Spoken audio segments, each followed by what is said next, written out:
आज यहाँ इस कार्यक्रम में उपस्थित हरियाणा के राज्यपाल श्री बंडारू दत्तात्रेय जी, पंजाब के राज्यपाल एवं चंडीगढ़ के प्रशासक श्री बनवारी लाल पुरोहित जी, केंद्रीय वित्त मंत्री श्रीमती सीतारमण जी, पंजाब के मुख्यमंत्री सरदार भगत सिंह जी, केंद्रीय नागर विमान मंत्री जनरल वीके सिंह जी, सांसद श्रीमती किरण खेर जी सहित अन्य सभी गणमान्य देवियों और सज्जनों, आज हरियाणा, पंजाब, चंडीगढ़ के लोगों के लिए बहुत ही खुशी का दिन है कि आज चंडीगढ़ एयरपोर्ट का नाम शहीद आजम भगत सिंह अंतर्राष्ट्रीय हवाई अड्डे के नाम पर रखा जा रहा है। मैं इसके लिए हरियाणा, पंजाब, चंडीगढ़ के लोगों को शुभकामनाएं देना चाहता हूँ। भगत सिंह का नाम आते ही धमनियों में रक्त दौड़ने लगता है। आंखों के आगे उस युवा का चेहरा जिसने सारे देश को जागृत करने के लिए हंसते हंसते अपने प्राणों का बलिदान दिया, वो आंखों के सामने नजर आने लगता है। देशभक्ति की भावना से व्यक्ति ओतप्रोत हो जाता है और देशभक्ति की भावना से ओतप्रोत आदमी अपना एक एक काम देश आगे बढ़े उसके लिए करना चाहता है। देशभक्ति आने से जो बीमारियां लग जाती हैं, बेईमानी, चोरी, भ्रष्टाचार, गुंडागर्दी, ये सब समाप्त हो जाता है और देश को आगे बढ़ाने में सभी मिलकर काम करते हैं। हमारे देश को गुलामी की भागदौड़ से आज़ादी दिलाने के लिए कई महानुभावों ने अपने प्राणों की आहुति दी है, जिसमें शहीद भगत सिंह का नाम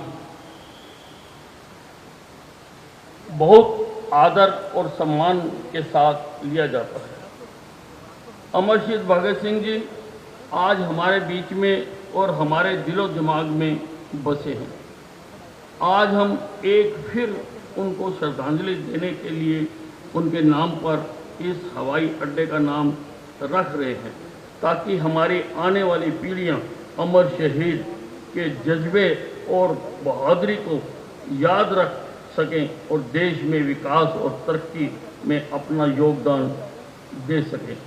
हमारे नौजवान भिन्न भिन्न कुरीतियों और बुराइयों में फंस रहे हैं और हमारे इस तरुणाई को आज नशे ने अपनी चपेट में जकड़ रखा है। मैं चाहता हूं कि हमारे नौजवान भी देश को आज़ादी दिलाने के लिए अपने प्राणों को न्यौछावर करने वाले अमर शहीद भगत सिंह जी की तरह देश के लिए कुछ कर गुजरने का जज्बा रखें। यह सही है कि आज हम आज़ाद हैं, परंतु आज भी हमें कई बीमारियों से लड़ना है।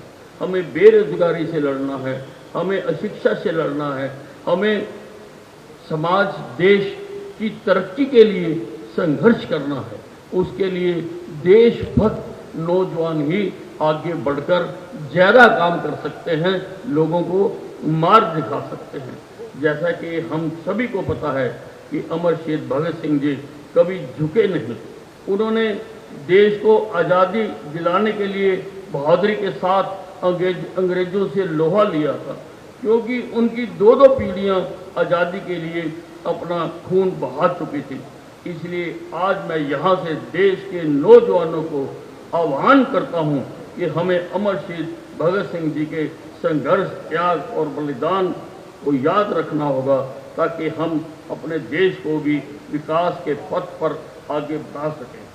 जेल के दिनों में उनके लिखे पत्रों व लेखों से उनके विचारों का अंदाजा लगाया जा सकता है, जिसमें उन्होंने भारतीय समाज में जाति और धर्म के कारण आई दूरियों पर दुख व्यक्त किया था। उन्होंने समाज के कमजोर वर्ग पर किसी भारतीय के प्रहार को भी उसी सख्ती से सोचा जितनी कि किसी अंग्रेज के द्वारा किए गए अत्याचार को।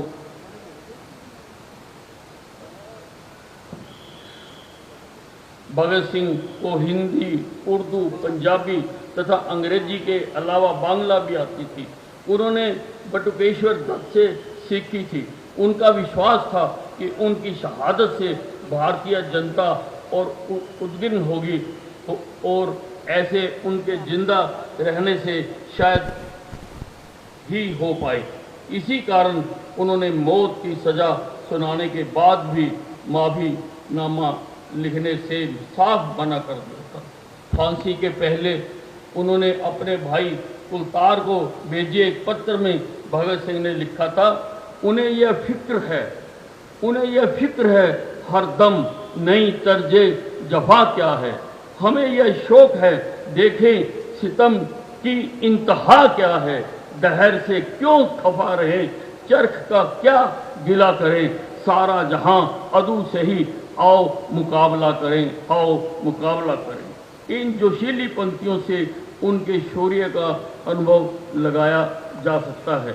यह भी जग जाहिर है कि क्या आप कल्पना कर सकते हैं कि एक हुकूमत जिसका दुनिया में सूरज नहीं छिपता था, उनके शासन में इतनी ताकतवर हुकूमत एक 23 साल के युवक से भयभीत हो गई, और वो भी और कोई नहीं, भगत सिंह जी से। फांसी पर चढ़ते समय तीनों भगत सिंह, राजगुरु, सुखदेव मस्ती से गा रहे थे, मेरा रंग दे बसंती चोला माए, मेरा रंग दे बसंती चोला। भाइयों व बहनों, हमारी राज्य सरकार भी ऐसे महापुरुषों से राज्य व जिला स्तर पर कार्यक्रम का आयोजन करती है, ताकि लोगों के बीच ऐसे महापुरुषों की सीख व शिक्षा तथा संघर्ष व त्याग की भावना का जन जागरण किया जा सके। हमें देश में भाईचारा व अखंडता का वातावरण कायम रखना है। वर्तमान सरकार ने हवाई यात्रा और उसके साथ जुड़े कार्यों में के लिए विभिन्न पग उठाए हैं, और इसी कड़ी में प्रधानमंत्री श्री नरेंद्र मोदी जी ने उड़ान स्कीम को शुरू किया है, ताकि देश का आम आदमी, चप्पल डालने वाला आदमी भी हवाई जहाज की यात्रा कर सके। हवाई संपर्क की दृष्टि से हरियाणा ने भी विभिन्न कदम उठाए हैं, जिसके तहत अब अंबाला छावनी से श्रीनगर के लिए हवाई यात्रा शीघ्र शुरू की जाएगी। इसके अलावा अंबाला में 40 करोड़ रुपए की लागत से एक टर्मिनल भी बनाया जाएगा। हिसार में एयरपोर्ट के पैसेंजर टर्मिनल को शुरू किया गया है तथा हिसार सिविल एयरड्रोम के उन्नयन का निर्णय भी लिया गया है। राज्यों के नारनौल, भिवानी व पिंजौर में एयरड्रम है। हमारी सरकार चाहती है कि देश के विभिन्न पर्यटन स्थलों के लिए हेली सेवा भी शुरू की जा सके, जिसके लिए प्रदेश सरकार प्रयत्न कर रही है। अंत में मैं पुनः हरियाणा, पंजाब व चंडीगढ़ के लोगों को इस अंतर्राष्ट्रीय अड्डे का नाम अमर शहीद भगत सिंह जी के नाम रखने के लिए प्रत्येक जन को बधाई देता हूँ, और उस महान देशभक्त को भी हाथ जोड़कर व शीश नवाकर नमन करता हूँ, जिसे देश की आज़ादी के लिए अपने प्राणों की आहुति हंसते हंसते देती। आओ झुक के सलाम करें उनको, जिनकी हिस्से में यह मुकाम आया है। कितने किस्मत वाले हैं वो लोग, जिन्होंने अपना लहू वतन के